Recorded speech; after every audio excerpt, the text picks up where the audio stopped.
여러분 반갑습니다. 커트비 연금투자 김호건의 연금절세 Q&A 코너입니다. 자, 이번 시간 질문사항은 연금계좌 도대체 몇 개가 필요할까요? 라는 부분인데, 여기서 말하는 연금계좌는 여러분들 연금저축과 IRP 계좌를 모두 통틀어서 연금계좌라는 표현을 사용하고 있다는 점 참고해 주시면 좋겠고요. 케이스별로 연금계좌가 언제 몇 개가 필요한지 이번 시간 영상 통해서 잘 정리해서 여러분들의 계좌의 관리 방안들을 잘 세우면 좋을 것 같습니다. 자, 그리고 현재 연금투자 진단 이벤트를 진행하고 있습니다. 그래서 내가 절세계좌, 내 투자 성향에 맞게 잘 운용되고 있는지 이런 부분들 점검 받을 수 있으니까 혹시라도 이벤트 참여하고자 하시는 분들께서는 댓글 참고해 주시면 좋을 것 같습니다. 자, 여러분 연금계좌, 자, 용도는 다음과 같습니다. 자, 일단 연금저축의 경우는 연간 600만원 한도로 뭘 받을 수 있다. 연말정산 또는 종합소득세 신고할 때 세액공제를 적용받을 수 있고요.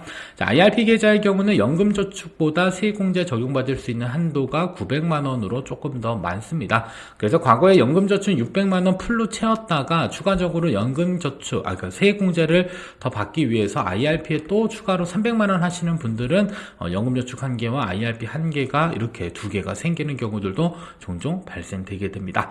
자, 그리고 연금저축과 IRP 계좌의 세액공제 한도는 최대 결국 900만원까지 세액공제가 가능하니까 일단 처음에 나는 900만원 한도까지 연금계좌 세액공제를 적용받지 않겠다 하시는 분들은 연금저축 먼저 활용해 주시면 좋겠고, 애초에 자 연금계좌 세액공제를 900만원 한도로 적용받겠다라고 하면 이때는 IRP 계좌를 선택해서 일단 900만원 납입 한도를 채우시는 것도 계좌를 구분할 수 있는 방법이 될 수 있습니다. 자, 두 번째로는 퇴직했을 때 퇴직금을 지급을 받을 수 있습니다. 보통 법정 퇴직금의 경우는 IRP 계좌에서 퇴직금을 수령하게끔 되어져 있고요. 일반적으로 연금저축으로 퇴직금을 받을 수 있는 경우는 명예퇴직금, 그리고 공무원분들의 퇴직순환과 관련된 부분들은 일반적으로 연금저축으로도 뭘 수령할 수 있다? 퇴직금과 관련된 금액들을 수령을 할 수도 있습니다. 자, 그리고 연금저축의 경우는 부분 인출 가능합니다. 그래서 이 세금은 다 부담하면서 부분 인출 가능하고요. 이것을 다른 말로 표현하면 중도 인출이라고 표현하는데, 자, 중도 인출할 때는 내가 납입하는 과정 중에 세액공제를 받았든지 아니면 발생되는 운용이익들이 인출됐었을 경우에는 기타소득세라고 해서 16.5%의 적지 않은 세금을 부과하고 인출이 가능합니다. 다만 IRP 계좌의 경우는 원칙적으로 부분 인출을 불가능하게 해놨습니다. 그래서 실질적으로 부분 인출을 하기 위해서는 연금을 개시한 다음에 내가 얼마 수령하겠다라는 금액을 초과해서 또 인출이 가능하니까 사실상 연금 개시 이후에 부분 인출이 가능하다라고 볼 수 있기는 하지만, 자, 그러면 IRP 계좌에 돈 넣어놓으면 결국 못 빼는 건가요? 그렇지는 않습니다. 그냥 IRP 계좌를 전부 다 해지해버리게 되면 그때는 역시나 기타소득세 혹은 퇴직금이 입금된 경우는 퇴직소득세를 모두 다 과세하고 그 다음에 부분 인출, 전액 인출에 대한 부분이 가능하다라고 봐주시면 될 것 같습니다.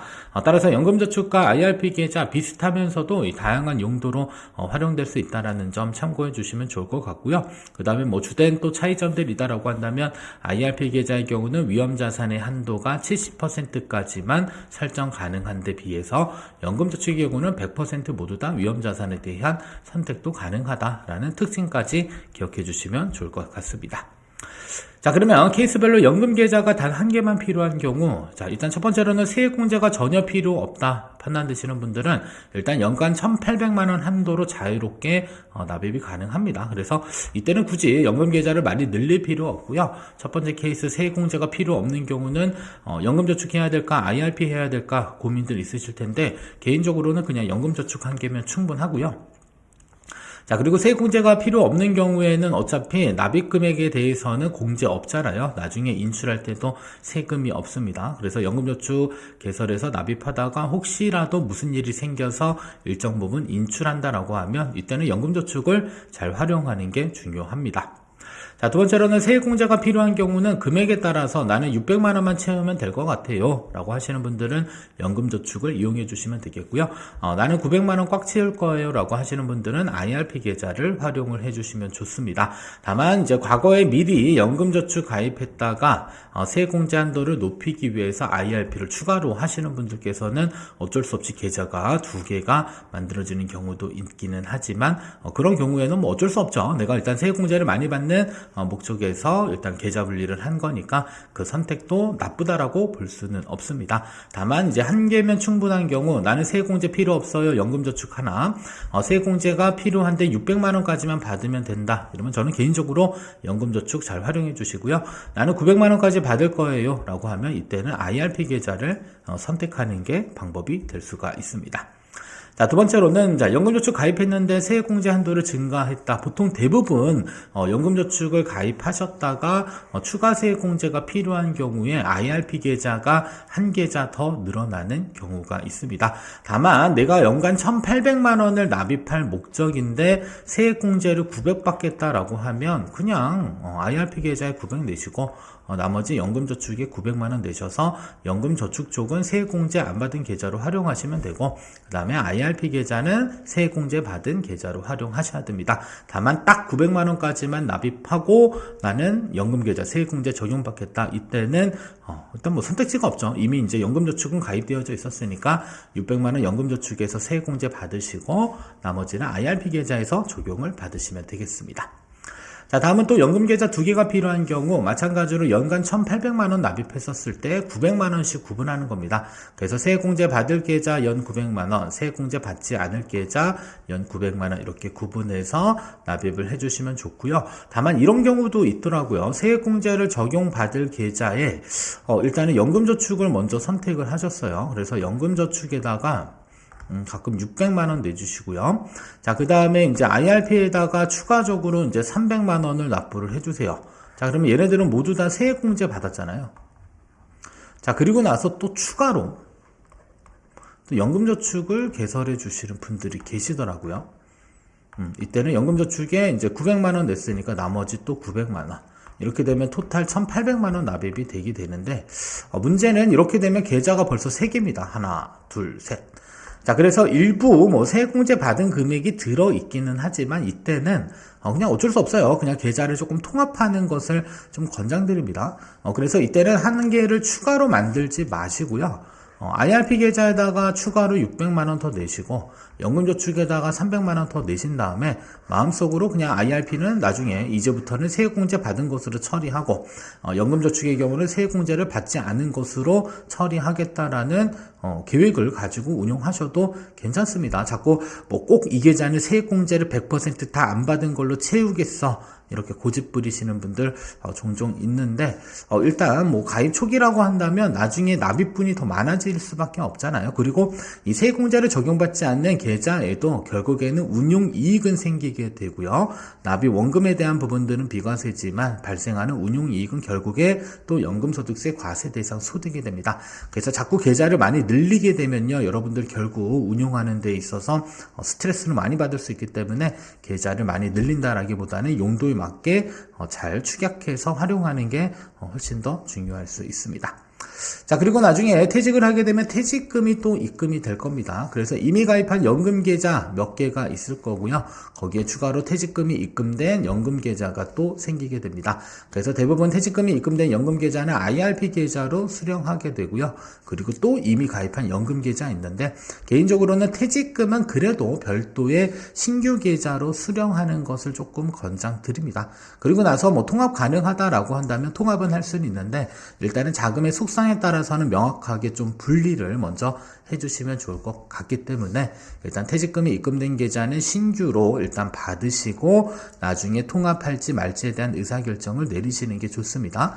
이유는 간단하긴 한데 이 퇴직금이 입금된 일단 IRP 계좌의 경우는 연금을 수령할 수 있는 한도가 연 1,500만 원과는 아무런 관계가 없습니다. 그래서 이미 세액공제 받은 금액과 그 다음에 운용이익에 대한 인출 여기는 1,500만 원 규칙을 지켜야 되는데 이 퇴직금이 입금된 IRP 계좌의 경우는 1,500만 원 규칙을 지키지 않아도 돼요. 그래서 여러분들이 인출할 때 한 계좌로 합쳐지게 되면 사실 1,500만 원을 지키지 않아도 되기는 하지만 각각의 계좌별로 구분해서 인출하게 되면 용도에 맞게 그리고 조금 더 많은 금액을 원활하게 인출 가능하다는 점 참고해 주시면 좋을 것 같습니다. 자, 그리고 가끔 명예퇴직금을 지급받는 경우도 있습니다. 그때는 법정퇴직금과 명예퇴직금은 좀 일부 분리해서 수령하는 걸 좀 권장드리기도 합니다. 그래서 법정퇴직금은 대부분 IRP 계좌로 수령해서 노후소득 재원으로 활용하는 게 대부분이고요. 자, 명예퇴직금은 일단 대부분 노후소득 목적으로 확보하시는데 중요한 건 일정 부분은 목돈으로 자금을 활용하는 경우도 종종 발생되기도 합니다. 그래서 법정퇴직금과 명예퇴직금은 좀 분리징수하는 거, 분리수령하는 것을 좀 일부 권장드리고요. 그 다음에 명예퇴직금은 IRP 계좌나 연금저축 모두 수령 가능하기는 한데 중요한 건 회사에서 분리수령을 불가능하게 했을 경우에는 이때는 어쩔 수 없이 법정퇴직금 IRP 계좌로 수령하게 되는 것으로 우리가 확인해 볼 수 있습니다. 따라서 법정퇴직금과 명예퇴직금은 이왕이면 분리해서 수령하는 걸 권장드리지만 이것은 회사에서 업무 처리가 가능한 경우에 한해서만 가능하다라는 점 참고해 주시면 좋을 것 같습니다.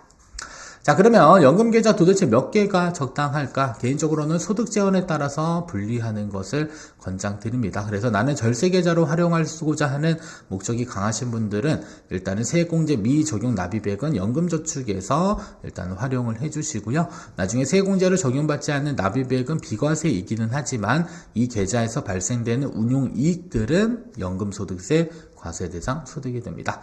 자, 그리고 세액공제를 적용받는 계좌의 경우는 연금저축은 600, IRP는 900까지 여러분들이 세액공제 적용받을 수 있고요. 일단 납입하는 과정에서 세액공제를 적용받았다라고 한다면 모두 다 연금소득세가 과세되고 인출할 때는 연금 수령 한도 이내 혹은 연간 1,500만 원 이내 금액을 인출했을 때 세금적인 측면에서는 일정 부분 유리할 수 있다. 참고해 주시면 되겠습니다.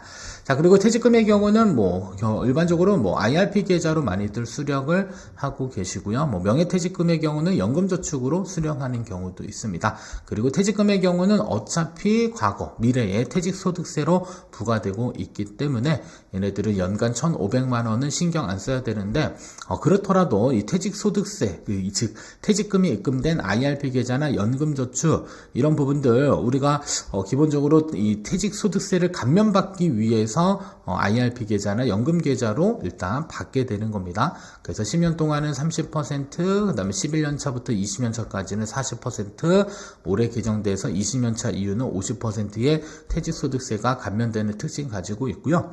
자, 그리고 퇴직금과 퇴직연금 입금된 IRP 계좌도 결국 운용이익은 생기게 됩니다. 그러면 발생되는 운용이익은 나중에 인출할 때 결국에는 연금소득세 과세 대상으로 1,500만 원 신경 써야 되는 구간이 언젠가는 찾아올 수 있다는 점도 꼭 기억해 주시면 되겠습니다. 그래서 개인적으로는 세액공제 받지 않을 계좌 하나, 그 다음에 세액공제 적용받을 계좌 하나, 그 다음에 퇴직금이 입금될 계좌 하나 정도만 적당히 구분하셔도 관리하는데 충분한 도움이 된다는 것 기억해 주시면서 여러분들의 목적에 맞게 계좌 관리 잘 해주시면 좋겠습니다. 자, 끝으로 연금투자 포트폴리오 점검이 필요하다면 여러분들 현재 투자분석 및 진단 리포트 이벤트 진행하고 있습니다. 댓글 통해서 신청해 주시면 저희 전문가 분들께서 여러분들에게 연락하셔서 관련 투자 진단 서비스 제공하고 있다는 점 참고해 주시면 좋겠습니다. 자, 지금까지 연금절세 Q&A 코너였고요. 여러분들 궁금사항 있으시면 댓글 통해서 꼭 남겨주세요. 저희가 이렇게 영상 통해서 답변 전달드리고 있습니다. 이번 시간 영상은 여기서 모두 마치도록 하겠습니다. 감사합니다.